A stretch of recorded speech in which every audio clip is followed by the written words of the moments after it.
নমস্কাৰ, মই নিলয়পাল শইকীয়া। আপোনালোক সকলোকে আজি এটি নতুন ভিডিঅ'লৈ স্বাগতম জনাইছোঁ।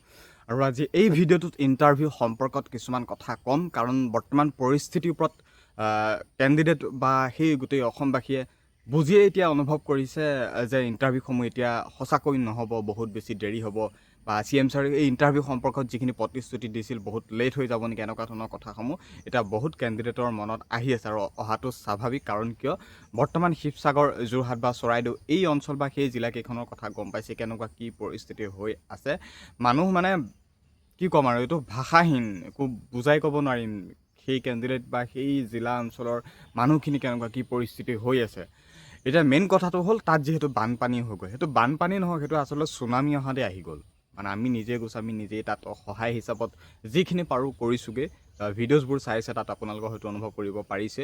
মানে এনেকুৱা এটা পৰিস্থিতি, কি ক'ম আৰু তাত বহুত কেণ্ডিডেটক পাইছিলোঁ, মোক বহুতে লগ কৰিছে বা ল'ৰা ছোৱালী এনেকুৱা বহুতে মোক পাইছে। আৰু গোটেই মই এৰিয়াটো কভাৰ কৰা সৈতে আৰু বহুতকে পাওঁ, বহুতকে মোক তেওঁলোকে জনায় তেওঁলোকৰ সমস্যাসমূহ। মানে এইটো হিচাপতে কৈছে যে দাদা আমাৰ ডকুমেণ্টছ টোটেলি শেষ হৈ গৈছে, মোৰ কিতাপবিলাক শেষ হৈ গৈছে, পঢ়ি থকা কিতাপবোৰ নাই, এতিয়া ডকুমেণ্টছবোৰ মানে পানী সোমাই কিবা হৈ গৈছে, এইবিলাক কি হ'ব, আমাৰ ইণ্টাৰভিউ মানে বহুত ধৰণৰ কথা। আৰু সেইখিনি সময়ত মই তেওঁলোকক মানে উত্তৰ একো দিবই পৰা নাই। এটাই জাষ্ট তেওঁলোকক কৈছোঁ, তোমালোকে আৰু কেইটামান দিন শান্তিত থাকা, মানে ভালদৰে মুঠতে নিজকে যতন লোৱা, মানে ভালদৰে থাকা। এতিয়া কথাটো হ'ল আগষ্ট মাহতে অসম চৰকাৰে যথেষ্টখিনি কাম কৰিছে আৰু কৰিব। গোটেই অসমবাসীৰ লগতে গোটেই এতিয়া ভাৰতবাসীয়ে আমাৰ অসমলৈ দান বৰঙণি আগবঢ়াইছে বানপানী সাহাৰ্য হিচাপত, যথেষ্টখিনি কৰিছে। ইণ্টাৰভিউ কথাটো ক'ম, কিন্তু এই কথাখিনি কৈহে ইণ্টাৰভিউ কথাটো কৈ আছোঁ যে সেইটো কি হ'বগৈ। কিন্তু এতিয়া দান বৰঙণি কৰোঁ টকা উঠাইছে সেই যোৰহাট, শিৱসাগৰ, চৰাইদেউ সেই মানুহখিনি সহায় কৰিব হিচাপত, বা 15 লাখ হওক, 10 লাখ হওক, প্ৰতিটো ঘৰৰ পৰিয়ালৰ মানুহক ঘৰ বনোৱাৰ পৰা আদি কৰি আমাৰ ভিডিঅ' ক্ৰিয়েটৰ, ইনফ্লুৱেঞ্চাৰ সকলেও বহুত সহায় কৰিছে। গতিকে এতিয়া পানীটো লাহে লাহে শুকাই আহিছে। আগষ্ট, ছেপ্টেম্বৰ এই দুটা মাহ তোমালোকে একো আপডেট নাপাবলৈ, একো মানে তেনেকুৱা ধৰণৰ একো আপডেট নাপাব বুলি ধৰি থোৱা।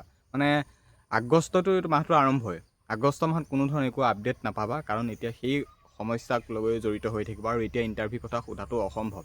যদিও ভাবিছিলে CM ছাৰে, কাৰণ ষ্টাক ফ'ৰ্চ এটা গঠন কৰি দিছে 2 লাখ চৰকাৰী বাবে চাকৰি, যদিও এতিয়া নটিফিকেশ্যন ওলালে হতিন বা নিউ এপ্লাইৰ বাবে মুকলি কৰি দিলে হতি, ইণ্টাৰভিউ ডেটো যদি দিলে হতিন। কিন্তু এতিয়া সমস্যাটো যি হৈ গ'ল, এতিয়া একো আপডেট নাহে। আগষ্ট মাহত কোনো ধৰণৰ একো আপডেট নাপাবা। ছেপ্টেম্বৰ লাষ্ট মানলৈ তোমালোকে অপেক্ষা কৰিব পাৰা। আগষ্ট, ছেপ্টেম্বৰ, অক্টোবৰ, নৱেম্বৰ আৰু 4 মাহত অসমৰ পৰিস্থিতি বহুত ভাল হৈ যাব।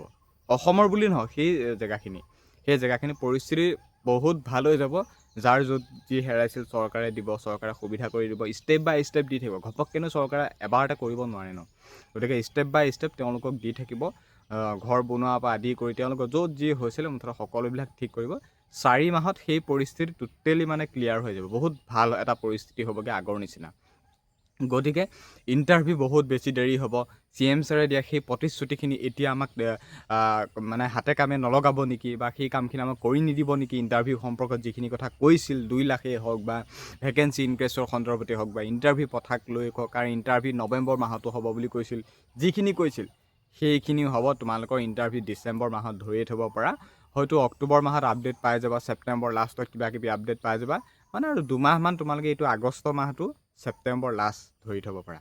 আগষ্ট মাহ বাদ দি ছেপ্টেম্বৰ লাষ্টত ইণ্টাৰভিউ আপডেট পাই যাবা, ভেকেঞ্চিৰ আপডেট পাই যাবা, যোনে য'ত বিচাৰিছিল সেইখিনি সকলোবিলাক আপডেট পাই যাবা।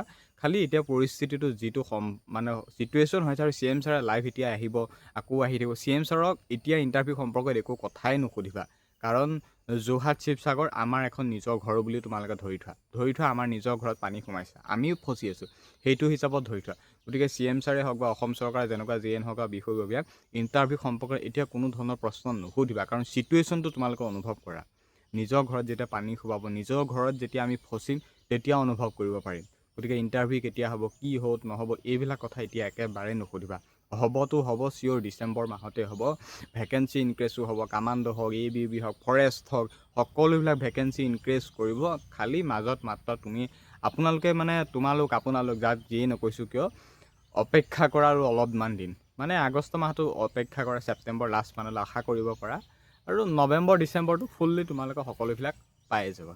গতিকে এতিয়া কণ্ডিশ্যনৰ ওপৰত ভিত্তি কৰিহে তোমালোকে কথাবিলাক কমেণ্ট পাছ কৰিবা। গতিকে এতিয়া ইণ্টাৰভিউ প্ৰশ্নক লৈ একেবাৰে নকৰিবা। আমাৰ অসম ষ্টেট চৰকাৰ, আমাৰ অসমৰ ভেকেঞ্চিখিনিৰ কথা কৈছোঁ, কিন্তু চেণ্ট্ৰেলৰ যিখিনি অগ্নিবীৰ হওক বা SSC GD হওক তাৰ লগত কোনো কথা নাই। SSC GD ফিজিকেল হ'ব, সেইখিনি আপডেট দি দিব। বাকী অগ্নিবীৰো য'ত যি বাকী আছে সেইবিলাকো হৈ যাব। SSC GD ফিজিকেলটো কিমান, আগষ্ট সোমালে, ছেপ্টেম্বৰ মাহত তোমালোকে ধৰি থ'ব পাৰা।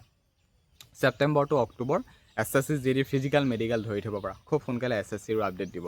গতিকে পৰিস্থিতিবোৰ এনেকুৱাই, চিটুৱেশ্যন এনেকুৱাই, সকলোবিলাক হ'ব, হোৱাত সকলোবিলাকেই হ'ব। 2 লাখ দিব, 2000 নহয়, 2 লাখ দিব। গতিকে দুদিনমান অপেক্ষা কৰা, ডিচেম্বৰত তোমালোকে ফুল একদম আপডেট পাই ইণ্টাৰভিউ তোমালোকে তাত দৌৰিবগৈ পাৰিবা গ্ৰাউণ্ডত। গতিকে এতিয়া মাজত মাত্ৰ 2-3 মাহ যিখিনি সময় আছে অপেক্ষা কৰা, য'ত সুবিধা আছে প্ৰেক্টিছ কৰা, য'ত সুবিধা নাই বেলেগ কিবা প্ৰস্তুতি চলোৱা। গতিকে এতিয়া শিৱসাগৰ, যোৰহাট, চৰাইদেউ সেইখিনি কেণ্ডিডেটো সুবিধা পাব। তোমালোকে আৰু অপেক্ষা কৰা অলপমান দিন, নিজৰ পৰিস্থিতিটো অলপমান বুজি পাইছে।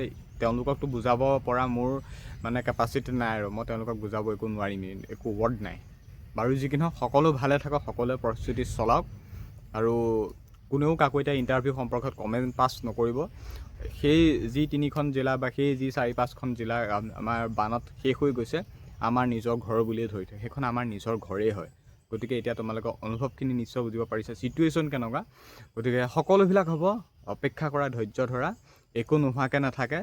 হাইট কমোৱাৰ কথা ভাবি আছিলা, ভেকেঞ্চি ইনক্ৰিজ কৰাৰ কথা, য'ত যি ভাবি আছিলে সকলোবিলাকেই হ'ব। খালি ডিচেম্বৰ মাহত তোমালোকে ফুল আপডেট পাই যাবা, নৱেম্বৰ টু ডিচেম্বৰ, তেতিয়ালৈতো একদম মজা আপডেট পাই যাবা। এতিয়া 2-3 মাহত অসমৰ পৰিস্থিতি খুব ধুনীয়াকৈ ভাল হৈ যাব আৰু কাম কৰি আছে, পূৰা ফুল স্পীডত যাব। গতিকে ইমানেই আছিল কথাত ভিডিঅ'ত।